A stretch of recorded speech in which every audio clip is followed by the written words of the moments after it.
বাইকের engine overhauling বা বাইকের ইঞ্জিনের রিং পিস্টন করার পরেও দেখা যায় বাইকের মোবিল 200-300 গ্রাম বা 500 গ্রাম করে কমে যায়। এটার কারণ কিন্তু পিস্টন। আর এই পিস্টনের কেন মোবিল কমে, এখানে দেখতে পাচ্ছেন এটা কিন্তু ইনটেক ভাল্ব বা এটা কিন্তু এক্সজস্ট ভাল্বের দুইটা চিহ্ন। হ্যাঁ, এই সোজা থাকে ইনটেক ভাল্ব আর এই সোজা থাকে এক্সজস্ট ভাল্ব।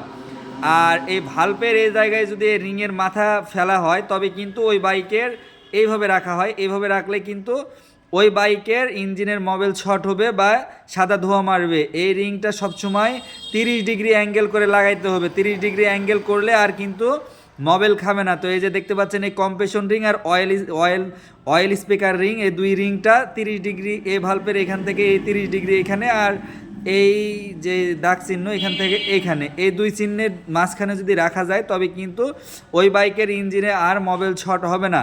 আর দেখতে পাচ্ছেন 200-300 গ্রাম করে মোবিল কমে, 200-300 গ্রাম করে মোবিল কমে কিন্তু এই যে জিগজাগ রিংয়ের জন্যে।